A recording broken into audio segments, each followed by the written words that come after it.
샬롬. 우리 하나님께서 오늘도 은혜 충만히 주시기 바랍니다. 오늘 하나님께서 우리에게 주신 말씀은 히브리서 제9장 1절에서 10절까지는 말씀입니다. 하나님께 나아가려면 거룩해져야 합니다. 하나님께서는 거룩하시기 때문입니다.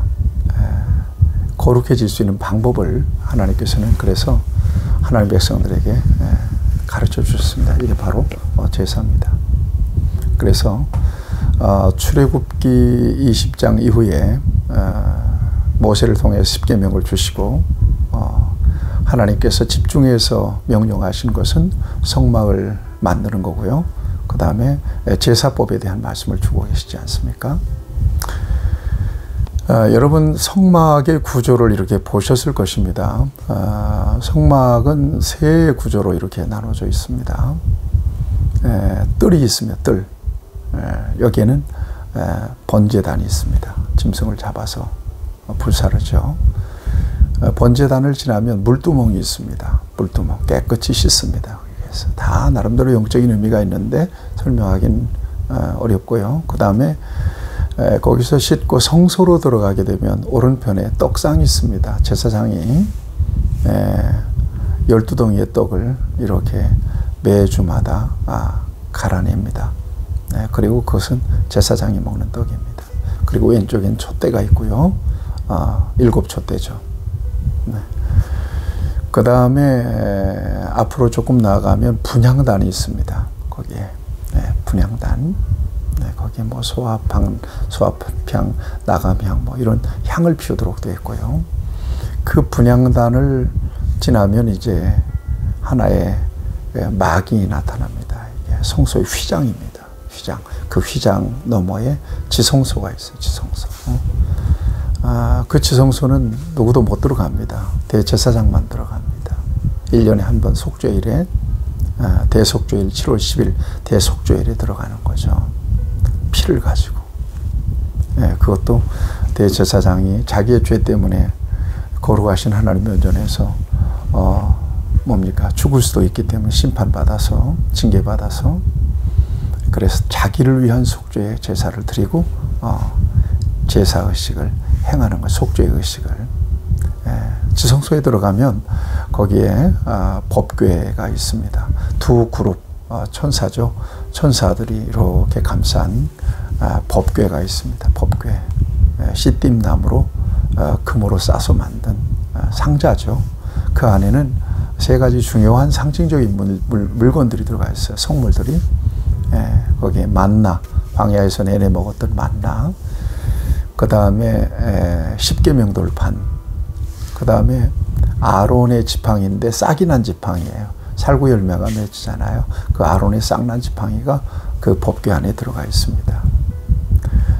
여기에서 하나님께서는 대제사장을 만나시고 제사장을 통해서 백성들의 죄를 사하시고 또 백성들을 축복하기도 합니다.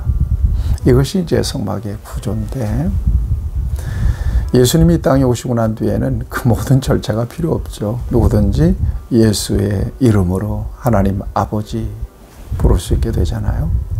그도 그럴 것이 예수님이 십자가에 달려서 운명하실 때 성소의 휘장이 위에서 아래로 찢어졌잖아요.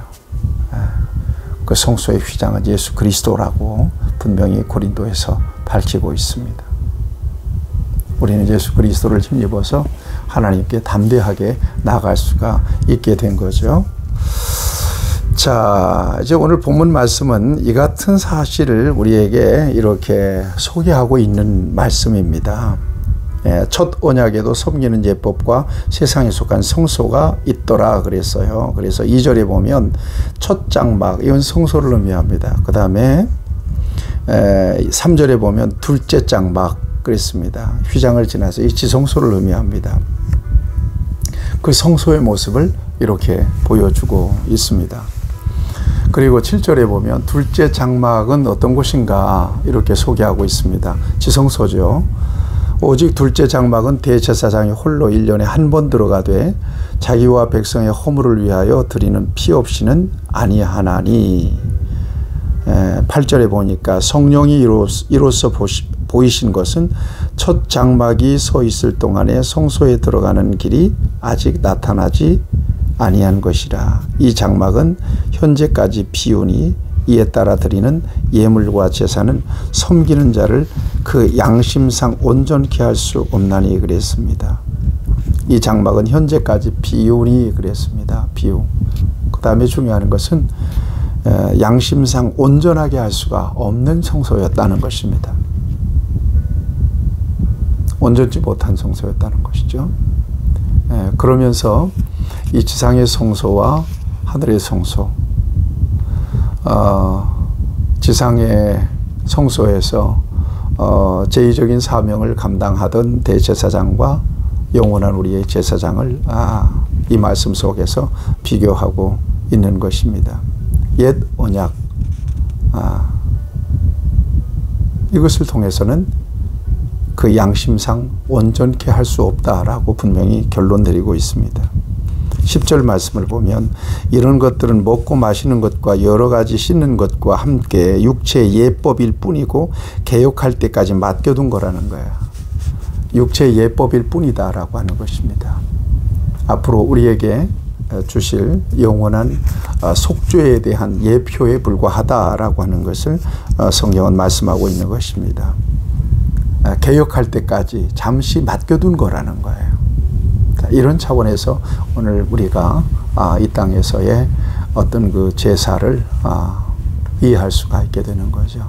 그러니까 예수 그리스도께서 오심으로써 하나님과의 관계는 아주 심플해져 버렸어요. 제사 생각해 보세요.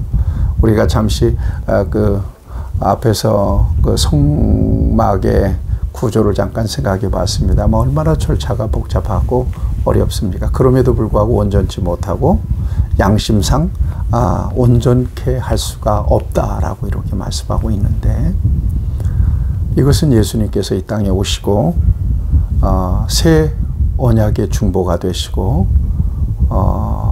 하시는 그 구원 사역이 시작될 때, 개혁할 때까지 우리에게 잠시 맡겨둔 것이다. 잠시 맡겨둔 것이다 라고 이렇게 성경은 밝히고 있는 것입니다. 자, 이 말씀은 결국 누구를 드러내기 위함입니까? 바로 새 언약의 유일한 중보자가 되시고 단번에 자기 몸으로 속죄의 제물이 되신, 모든 절차가 필요 없어요. 우리 예수님을 드러내기 위한 말씀을 이렇게 주고 계신 것입니다. 새 언약으로 개혁될 옛 언약의 일들을 이렇게 우리에게 보여주고 있는 것입니다. 히브리서는 그런 면에서 끊임없이 믿음의 주가 되시는, 구원의 주가 되시는, 우리의 영원한 속죄를 이루시고 대제사장이 되신 예수님만을 계속해서 보여주고 있는 거예요. 당시 히브리인들이 여러 가지 갈등과 혼란을 겪고 있을 때, 그들의 종교가 있고 신앙이 있고 법이 있고, 그렇음에도 불구하고 갈등을 겪고 있을 때, 그리스도 예수 안에서 믿음으로 거듭난 히브리인들 가운데서도 갈등과 여러 가지 믿음이 흔들리고 있을 때, 그들이 섬겼던 전통과 옛 전통과 예수 그리스도를 통해서 주신 새로운 전통을 비교해서 오직 예수 그리스도를 붙들도록 격려하고 그들을 세우는 아주 중요한 메시지로 히브리서가 구성이 되어 있습니다. 오늘 이 시대 속에서도 저와 여러분들에게 다른 거 없어요. 오직 예수 그리스도에, 그리스도가 빠진 것은 더 이상 구원 신앙이 될 수 없고 기독교 신앙이 될 수가 없다 하는 것을 저와 여러분들이 기억하시면서, 그 어떤 것으로도 안 된다. 예수 그리스도의 공로로만 하나님 앞에 설 수 있다라고 하는 이 분명한 진리 위에 견고하게 서셔서 그 믿음을 지켜내는 저와 여러분들이 될 수 있기를 축복합니다. 하나님 아버지, 육신의 장막이 성소가, 세상의 성소가 아무리 화려해도 예수 그리스도께서 이 땅에 오심으로써 개혁되어야 할 예법인 것을 말씀하십니다. 그리스도 예수 안에서 우리에게 주신 구원과 용생을 깊이 간직하고 누리며 증거하며 찬송하며 살아가는 우리 모두가 될 수 있도록 하나님께서 은혜 베풀어 주옵소서. 예수님의 이름으로 기도하옵나이다. 아멘. 여러분 승리하시길 바랍니다.